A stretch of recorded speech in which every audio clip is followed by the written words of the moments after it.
Thank you for visiting our channel. Today I came out to review and also quick unbox this awesome looking Android box. This is called S6 Pro and this is done by a company called Superbox. Now this bad boy is jam-packed with everything. Comes with 4GB of RAM, 32GB internal storage, and it's OS 12. If you're watching this on YouTube, this is YouTube friendly. Now to watch the full review, links is going to be available in the bottom of this video. Except that, I do not want to forget, if you haven't subscribed to our channel, click the subscribe button. Make sure you share this with your friends and family. Make sure you click the notification icon, select all, in order to get notified once we have a new video out. On top of that, if you have a question, drop them at the bottom of the video. We'll have to help you out ASAP. And don't forget to click the like button. It really motivates us to make these type of videos quickly with a little more detail every time. And here are all the components that are part of the box. It comes with this user guide. I like that they have their name and also model number written in the front. It is colorful and it's not black and white. And once you go inside of it, it has some disclaimer. And then once you open more, you will find some specification.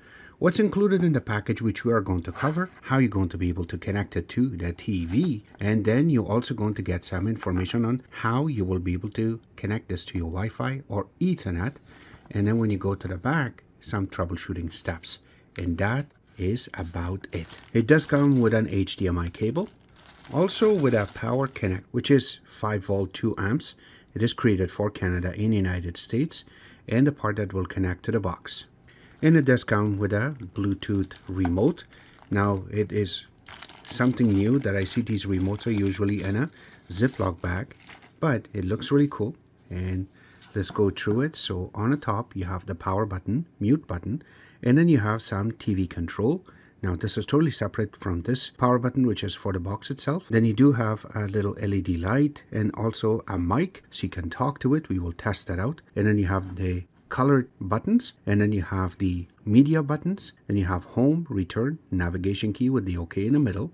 Then you also have the static mouse and the information button. Now going down, you also have the volume up and down, and then this is page up and down, and you have the mic button. Also you have the settings in the menu, and then you also have the numeric button with a dot and also the delete on one side of it. You do see the name and also the model number. Now I do not want to forget that the TV part of it, when you flip in the back, has been engraved on how you will be able to process both of these programmings in order to make it work. Now something like this I cannot see a naked eye, so I usually take a picture of it and then zoom in and read it to see it properly. There is the IR indicator, which is inside of this. This is how your remote will work as an IR if you want to use it. This is the design to it. And then once you want to open the back, you can see there's a little arrow right near to the top. You can push it and it will open the back. So you can put 2 AAA battery, which is not included in the box, and then you will be able to process it. Once we get to it, we will show you how this remote really works. I'm sure you're going to like it. And the next part and the big part will be the actual box itself. Now I have to mention that it's a little hard to cut it, and I don't want to ruin this casing itself or the little plastic, so I have cut it. You can see that there is a little part that you have to rip in order to take it out. So I have used a X-Acto knife in order to take this out, and once you take it out, this is how the box really looks. It's really similar to the other ones, but what I really like is they always have that little specification to it. So I like that name on the top. You have this little shiny around it, and once you go to the front part of it, you have this LCD part which we're gonna rip out. Again, it's a fingerprint residue, but once you turn it on, you will be able to see the time and date and everything here, and also the time in the front. There is a little LED which is going to shine through it. There you go, and that's how your remote will work. There's a model number written in the front, but once you flip on one side of it, you have a TF card reader, one USB 3.0 which is color coded properly, and also you have the USB 2.0. You have a little reset hole in the front on beside it, and then when you look in the back, you have these 2 big antennas which is not detachable, so it's really attached to the box, and these are good for the Wi-Fi that this box carries and supports. And then you have the DC connection, which is 5 volt 2 amp. Then you do have the IR extender, which is not part of the box. You can buy that separately. And then you also have the AV port. Now, I really don't know why we need this these days, but if you want to hook this up to a CRT TV or old TV or tube TV, this will really help you out, but I do not know if there's going to be a support, since after OS 9, this has not been supported, but now we're on OS 12 with this box itself. But if it does work, let me know. there's an HDMI cable. You also have a LAN connection, and SPDIF or optical audio connection is the next part, so you can connect it to older type stereo system. Going on this side is just holes for ventilation, and you can see it goes all the way through it. You can see all the way through. And now once you go to this side, is just one little line on top of the USBs that will be able to breathe. But once you flip it upside down, this is where you're going to see some holes, more holes for ventilation, and then you have these 4 little rubber legs. So once you put it on the actual table and you have a heavier cable, you can see that it's kind of hard to move, but yes, you can move it, but it's not going to be that much because it's going to bring up pressure. So now when you move it, you can see that it is not movable. Again, it's a little tilted, but it's not going to move that much. Another thing I want to mention is there's going to be a sticker that will tell you model number, serial number, and a MAC address minus blocked. Right underneath of it, you have a little spot that will tell you what type of voltage you have, just in case if you ever misplaced the power and you want to buy another one from Amazon or local stores, you will be able to know exactly what you look for and where it's made, and there's some information underneath of it. It does not have any numbers, but it says FCC. Enough said about this, let's get this connected. Now the part that we were talking about is the remote itself. So once you open the back and you want to put your batteries inside, there you go. We're going to close the back. We do not have a recommendation for what type of batteries you should buy. As long as they're in good price and it works, that's all we need. Next part is the actual button. How you're going to be able to tell if your remote is working or not, or your batteries are good or not. You cannot see this with your naked eye for IR portion of it, but if you have a camera, you do not have to film. You just have to point it towards, and you got to look at it through the camera lens itself so you can see this. And once you press the button, you can see that it is flickering. That's how you know that your remote is functional. And that's it. Now the next part, we will be able to pair this with the box. Now to connect this, make sure that you connect the HDMI wire first before it powers up. That way, it's called CEC for CEC purposes. And then we're going to connect the power. And then when you look in the front, you have the time. It has not been set up yet properly. You can see that the time is keep changing. That means it's still booting up. But this is how you know that the box is going to be up. There's a little blue LED that means it's powered up, which is really good. And that's about it. Let's go to the TV. Once you turn on the box, this is the first screen you're going to see. It will go through a animation and then on a main screen. So once you're here, you can see that really nice setup. Doesn't have any markings on the top or anywhere, except on the left hand side that you're connected via Bluetooth. And if you're connected via Wi-Fi, will show up, and then the weather widget. Except that underneath of it, you have live TV, VOD. Now these are just a folder. So when you click on it, then you should be able to see the apps. You also have playback, browser, and then app store, and then also the apps. So these are all the apps that are installed on this box. Except that underneath of it, you can also add and remove shortcuts. So you can click on it and something like I want to add the AIDA or IDF64, click on it to add. Or if you want to remove it, you have to press the menu key and then it just removes. Now if you want to add another one there, once you go in, you can see it still has a check mark. You got to uncheck it and then select another app in order for it to be selected. And once you get out, then you can easily go through and add some icons. Very, very simple to process. And that's it. That's how it's processed. Now underneath of it, you have the regular settings. Then you do have a folder. So if you have anything inside of your network or a USB, you want to play with it. Doesn't matter if it's going to be video, which I'm showing right now, and then picture, music, or even files, you will be able to process and play it and underneath of it. Now it's going to be local, and also if you have USB, it just shows up. If you have anything under SMB or network based through Windows, it will show up.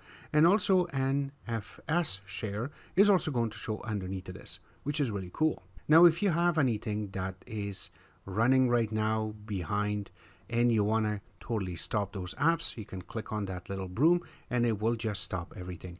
This is just a speed test. We're going to cover that in a few minutes, except that you're also going to see the delete button. You can click on it, and any apps you want to just totally uninstall it, you can use this to process. You will get a little pop-up and you can process it. This is for the Bluetooth remote. And here you go, and now it will tell you to press which buttons in order for it to be paired. And once it's done, we have to take the remote near to the box in order to say okay. That way it will get connected. So for right now, it says to press the return key right here, the escape button and the OK button together for a couple of seconds, so that way the LED light on the top start blinking. So let's do that right now. There you go, search is complete already. So that means is now we're going to be able to pair it. So take the remote near to your box and press the OK button.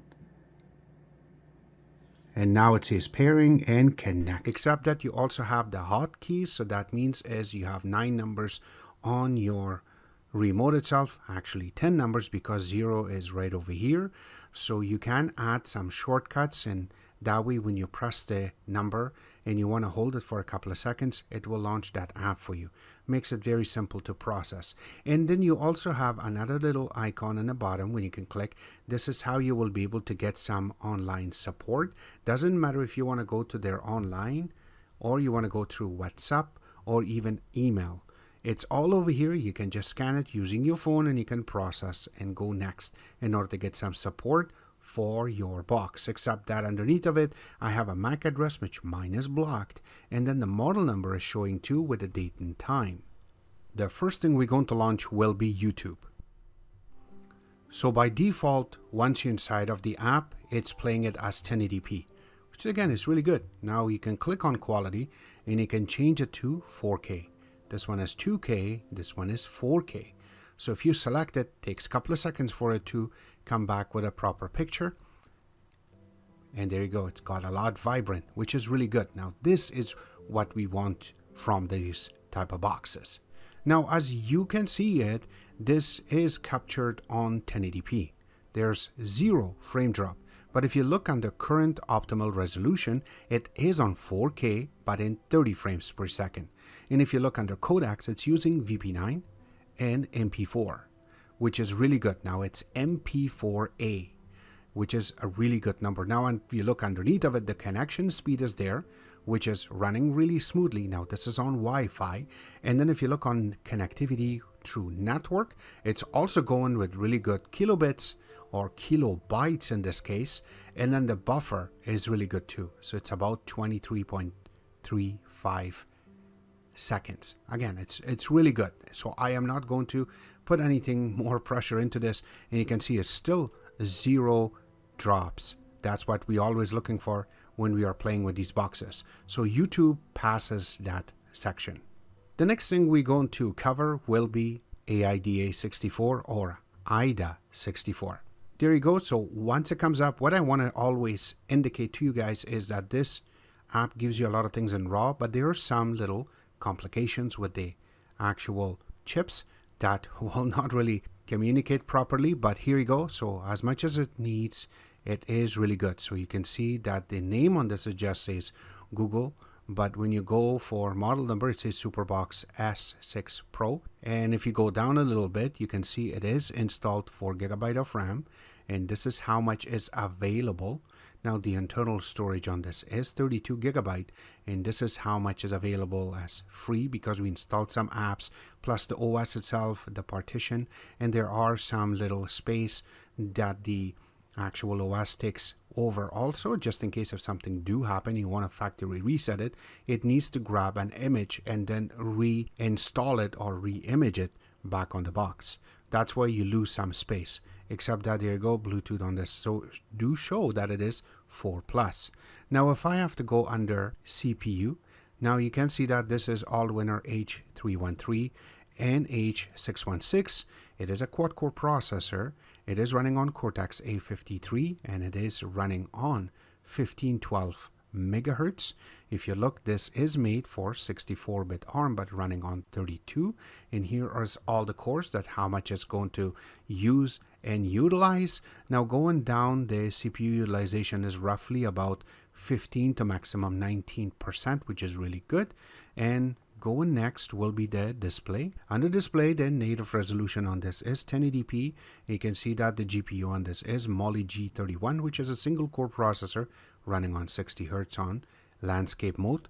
and the OpenGL on this is running 3.2, which means some games that you want to play, as long as you have the proper gears for it, it will run really smoothly. Now, if you look under network, what we are looking for is if the 5 gigahertz band is supported. In this case, it is supported. Under Android, you can see this is running Android 12, which is again really good. Now under terminal, I really like that these guys left it alone, and you can see the CPU utilization and also using certain amount of heat is below 60, which is really good. Same thing with DDR, reaches about 60. Again, we really have to worry about it once it goes over 72%, except that it's really good. And then the GPU itself is also under 60, and the terminal itself is also really good. Now, if you go under codecs itself is where you need to see everything that is involved. And yes, it has every codecs that you do need. It's all going to be here. The only thing that is going to be missing is going to be AV1, which is part of AM Logic and not all winner, but the rest of the stuff is over here, so you can play your videos, which we're going to cover in very shortly on this video, and we will show you exactly if it's going to be able to play 4K or not, or even 4K in 10 bits. We're going to test that out for you. But this is IDA64 or AIDA64. The next thing we're going to cover will be the Geekbench.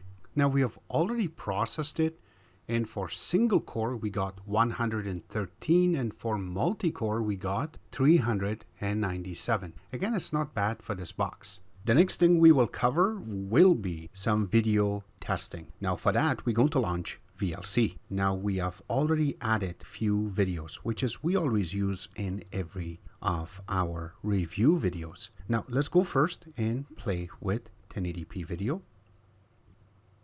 And as you can see, the sound is right too, and everything sounds perfect on this, and there is no stop to it. You can see that I'm bringing the sound down or sound up, and it sounds very good. Now I do not want to override our sound, so 1080p works very well. Now we're going into our 4K. This is regular 4K, and you can see that as soon as it starts, there was no freeze to it, which what we are looking for, and it's a big map, so there's a lot of things happening in this, and if there's any kind of pixelization or stop, you will be able to see. Even the little birds you're flying on the top, you can see it that it's running really nicely, and the leaves are moving, the water's also ripple is properly done, the sound is right too, which that's what we're really looking for to play. Now 4K works. Now let's go into 4K and 10-bit.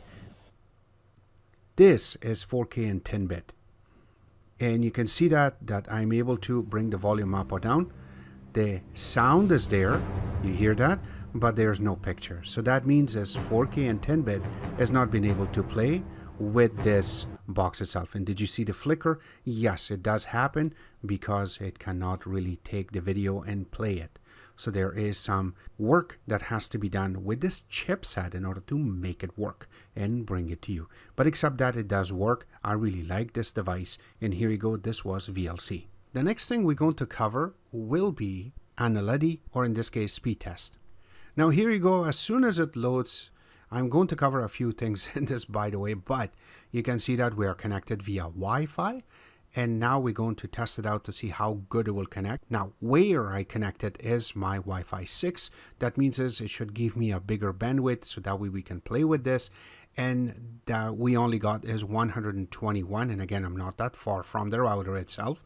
And usually I should be.